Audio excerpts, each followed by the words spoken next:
그러면 같이 한번 봅시다. 시간은 됐고 더는 못 드려요. 좀 있으면 집 갈 시간이잖아. 우리의 시간은 소중하니까. 자, 답부터 불러드릴게요. 1번부터 1번에 2번 2번에 3번 3번에 5번 4번에 5번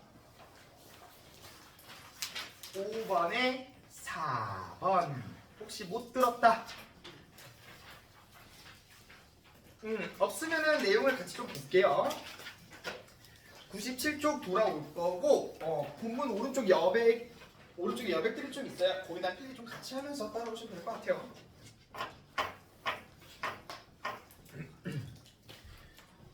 자, 일단은 1문단 시작하면서 정보통신 기술이 발달했다. 그러면서 개인정보도 데이터베이스가 됐는데 이제 유출로 인한 피해가 늘어나고 있다. 그래서 개인정보를 보호해야 한다라는 배경 언급이 되면서 자, 그러면서 개인정보 자기결정권이라고 하면서 나와 관련된 정보를 언제 어디까지 이용할 수 있을지를 스스로 결정하는 권리래요.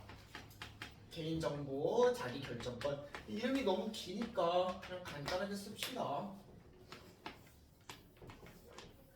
자, 그리고 요 권리는 구체적으로 어떤 권리들을 포함하냐? 일단은 첫 번째로 타인에 의해 내 개인정보가 공개되는 것을 방지하는 권리가 있대. 남이 마음대로 내 거를 막 어디 뿌리고 다닐 수가 없는 거죠. 자, 그리고 두 번째로 내 개인 정보를 수정하고 삭제하고 요렇게 수정, 삭제와 관련된 행위 등을 요구할 수 있는 권리가 있다.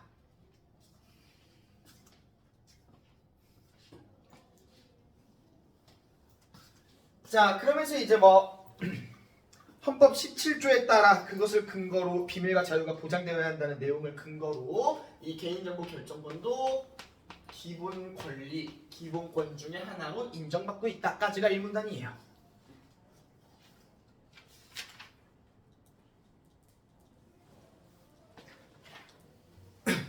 그래가지고 우리 3번에 저기만 보고 풀면은 되는데 솔직히 말해서 아까도 얘기한 것 같지만 1번부터 4번 그 어떤 내용도 1문단에서 찾아볼 수가 없지 않나요? 제 기억으로는 그렇습니다. 나와 있는 얘기가 5번밖에 애초에 없어. 괜히 딴 거 읽으면 어디서 본 말들이 이제 보이는 거죠. 자, 그래가지고 일단은 3번 보기에서 얘기하는 게 그거예요. 우리 헌법 17조 얘기가 나오는데 이 17조는 소극적 성격의 조항이래. 다시 말해서 이거는 뭐냐? 어떤 적극적인 행위를 요구하는 거는 포함이 되지 않는데요. 그런 청구적인 성격을 포괄하기가 어렵다. 그래가지고 우리 개인정보 자기결정권 이거를 보장하기에 근거가 불충분하다라는 거예요. 그 이유가 뭐냐? 17조는 적극적인 행위 요구를 포함하지 않는데 우리 개인정보 자기결정권에는 뭔 권리가 있었어? 내 정보에 대한 수정과 삭제 등을 요구할 권리가 들어있었잖아요. 무언가를 원할. 둘이 서로 상충되기 때문에 그래서 정답이 5번이 거야.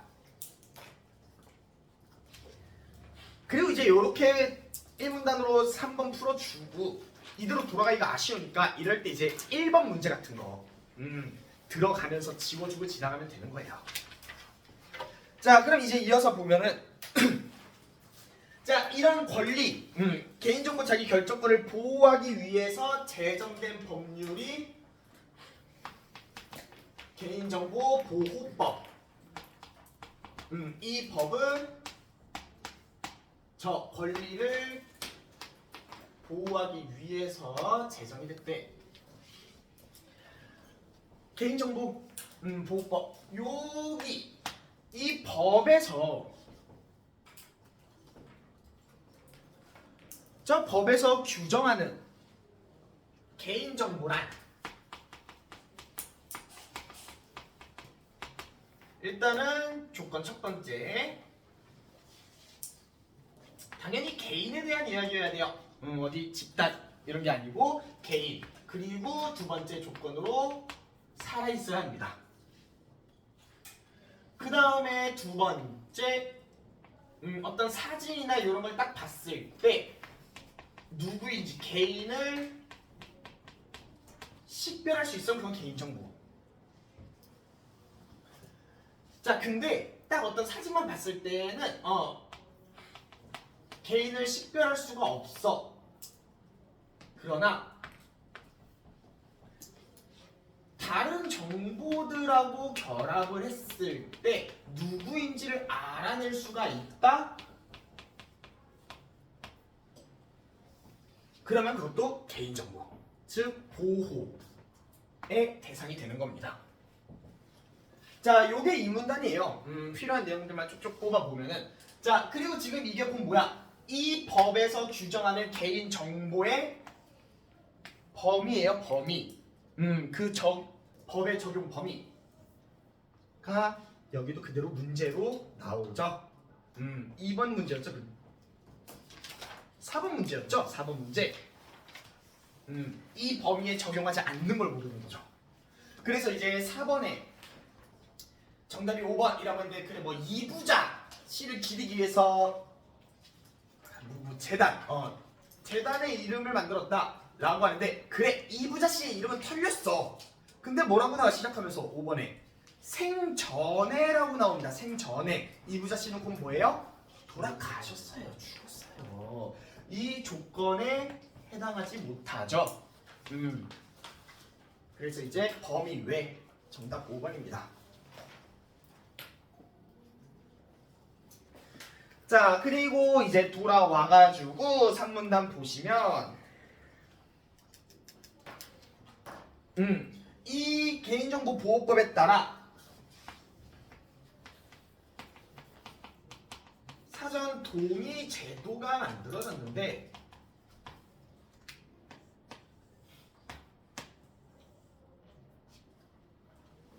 그럼 이제 지금부터 나올 거는 요 얘기예요. 자 사전 동의 이제 뭐 좀 읽어보면서 우리 뭐 배경 지식도 써먹는 게 꽤 중요하기 때문에 읽어보면 약간 좀 느낌을 오는 게 약간 어디 우리 막 병원 같은 데 가면은 큰 치료하기 전에 막 뭐 작성하고 아니면 이제 우리 뭐 사이트 회원가입 같은 거 할 때 그죠? 그거 얘기해 주는 거였죠? 그런 것들 내 정보를 주기 전에 사전에 내 정보를 써도 되냐 안 되냐를 스스로 결정할 수 있기 때문에 이것도 뭐예요? 이 권리를 보호하는 데 있어서 큰 역할을 한다는 거죠. 내 정보가 쓰이고 말고를 내가 스스로 결정하는 거니까. 자 그러면서 이제 요 정보들을 수집하는 측을 개인정보 처리자라고 해요. 자 그럼 이제 이 개인정보 처리자들이 사전에 동의를 받을 때 있어서 이제 유의할 점들이 나오는데 여기도 그냥 이제 번호로 좀 매겨보면은 첫 번째로 그 정보를 어디다 쓸지 언제까지 갖고 있을지와 관련된 그런 정보들을 알려줘야 돼요. 정보 제공자에게. 그리고 두 번째로 사전 동의, 당연히 동의를 안 할 수도 있다 라는 것도 얘기해 줘야 되고 대신에 어떤 불이익이 있을 경우에는 그 불이익도 같이 명시를 해줘야 된다라는 거.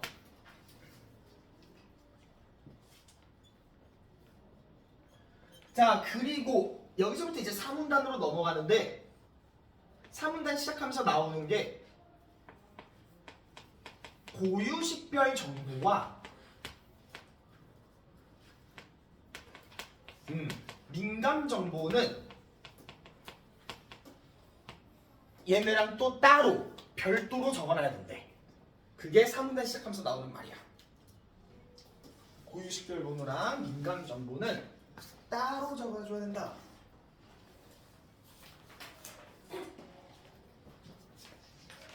그러면서 이제 그 3문단에 이어진 얘네가 뭔지가 나오죠. 고유식별 같은 경우에는 이제 뭐 여권 번호 같은 나에게만 주어진 번호, 그리고 민감 정보 같은 경우에는 뭐 건강 정보라든지 아니면은 어떤 정치적인 견해 이런 것들이 이제 민감 정보에 해당을 한다. 그래서 마지막에 별도로 적어주면서 뭐 밑줄을 긋거나 굵게 처리를 해서 강조를 해야 되는 것까지가 정보 처리자가 사전에 동의를 구할 때 유의 사항들이 되겠네요. 자, 그리고 여기까지가 아까 그거죠. 5번 문제 정보를 수집하고 이제 이용 동의와 관련된 내용들.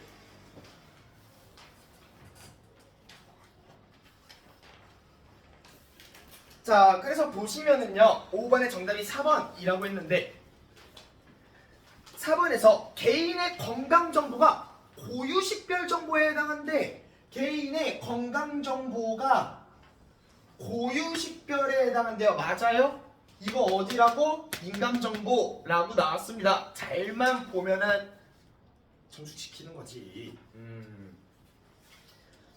자, 그럼 이제 거기가 끝나가죠?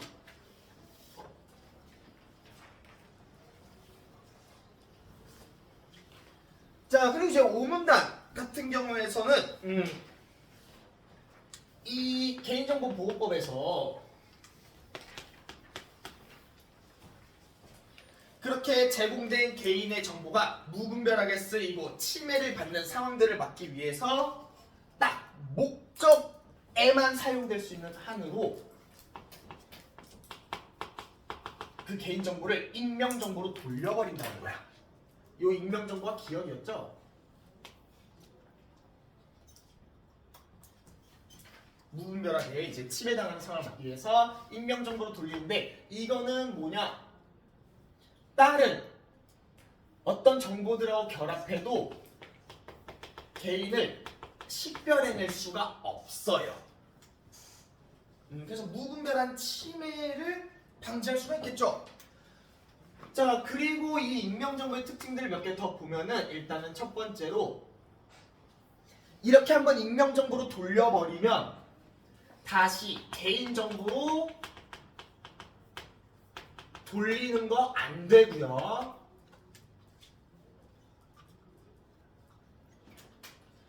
그리고 두 번째로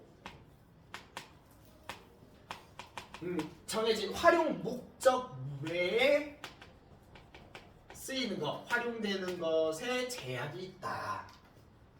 까지가 5문단이에요. 목적 외에 활용이 안 된다.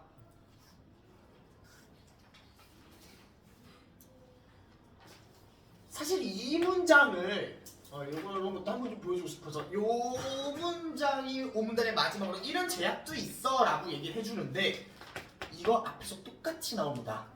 말들을 보면 그러니까 뭐 형태가 똑같진 않지만 맥락 보면 우리 5문단 시작할 때 우리 기억 부분 97쪽이죠? 97쪽이나 기억 부분 익명정보 찾았어요? 기억 밑줄? 그 앞문장이 어떻게 돼요? 개인의 권리가 침해되는 것을 막기 위해 수집 목적을 달성할 수 있는 한에서 돌려버린다고요. 목적 달성할 수 있는 한에서 똑같은 말이야 그냥 목적 외에 그래서 쓰일 수 없다는 거. 그래서 이것도 한번 보여주고 싶었던 게 내가 아까 말한 거 이제 이회독하면서 꼼꼼히 읽을 때 이런 식으로 똑같은 얘기를 해주고 있는 것들 조금 캐치를 해주는 연습도 필요해요. 그러면 자연스럽게 맥락도 잡히고 그리고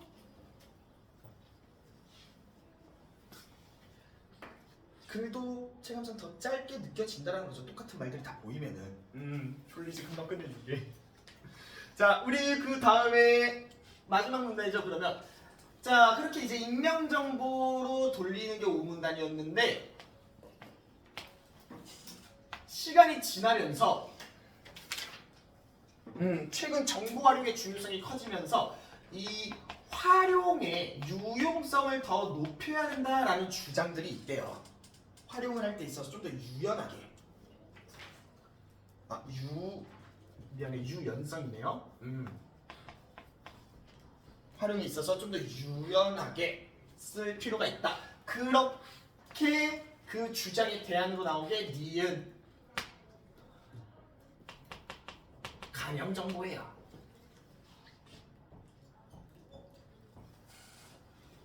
감염정보 같은 경우에는 개인정보의 일부만 지우거나 다른 걸로 구라치는 거예요. 대체.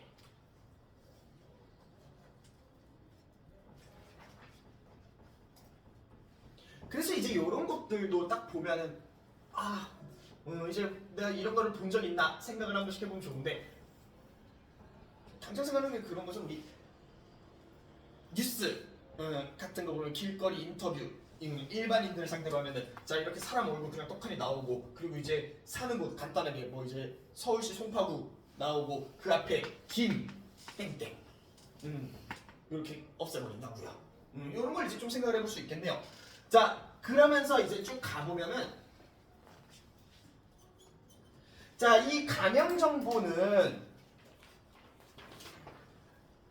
이제 다른 정보와 결합을 하게 되면 그때는 개인을 식별할 수가 있대요.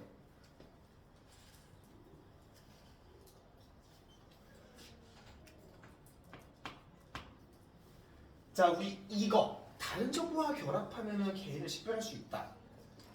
어디 똑같이 나와 있지 않니? 이 부분이죠. 다른 정보와 결합하면 식별할 수 있다. 이게 곧 뭐예요? 보호를 받는 개인 정보에 해당하는 거야. 그래서 감염 정보는 저 법의 보호 대상입니다.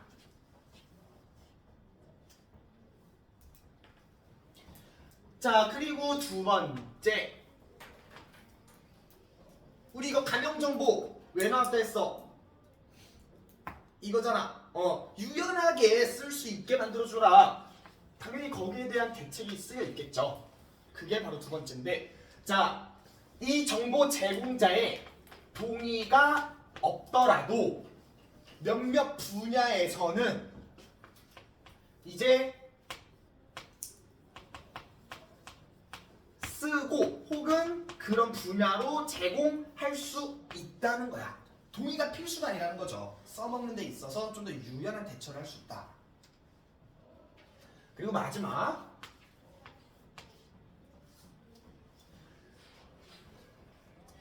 동의 없이 누군가에게 넘겨줄 수는 있지만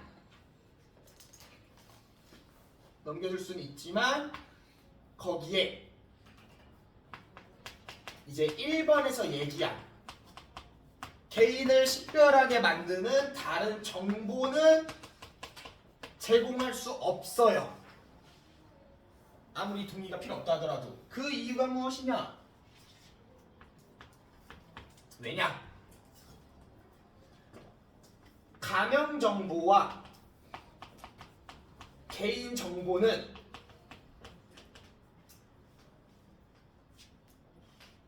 우리 이거 딱 생각했을 때 그러면 서울 송파구에 사는 이 얼굴을 가진 김땡땡 씨 몇 명일까?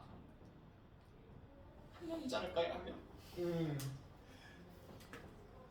감염 정보와 개인 정보는 그대로 1대1로 대응하기 때문에 누군가를 식별할 수 있는 다른 정보를 주면 그냥 그 사람 개인 정보 넘겨버리는 거야. 그래서 이건 제공하면 안 된다까지가 이 글의 내용이 되겠고요. 그래서 이제 마지막에 2번 문제가 기억과 니은에 대한 얘기인데 정답이 3번이라고 했죠? 보시면은 우리 감염 정보는 이런 특징이 있기 때문에 식별을 할 수 있기 때문에 법의 보호 대상이에요. 근데 우리 익명 정보는 그렇게 나와 있어요. 이 기억 바로 뒤에 어떤 정보랑 결합돼도 개인을 식별할 수가 없대요. 그러면은 이것도 뭐야? 이 개인정보 범위에서 벗어나는 거예요. 보호 대상이 아니다 라는 거죠. 그래가지고 2번의 정답이 3번까지 하면 됐고, 마지막으로 그래서 이제 이렇게 첫 주 한 문장 한글을 좀 읽어봤는데, 보시면은 우리 1문단에서 3번 문제 풀었고 2문단에서 4번 문제 풀었고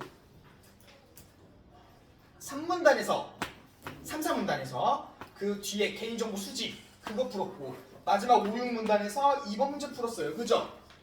웬만해서 진짜 어지간히 너희들한테 더럽게 준 거 아니면은 웬만해서는 이렇게 그래 처음이나 마지막 부분 정도 빼고는 너희들한테 다 써먹게 만들어. 그래가지고 아까도 말한 것처럼 약간 체크 포인트들 잡으면서 처리를 하면은 그때그때 처리하면은 좀 이제 정답률도 높아지고 어디서 안 해낼 수 있지 않을까 라는 거. 어지간히 더럽게 안 주면은 웬만해서는 다 써먹게 만듭니다. 모든 문단들 거의. 물론 이제 여러 가지 이제 계속해서 독서 지문들 보면서 좀 익숙해져야 되겠죠. 일단 어떤 식으로 좀 나오는지. 여기까지입니다.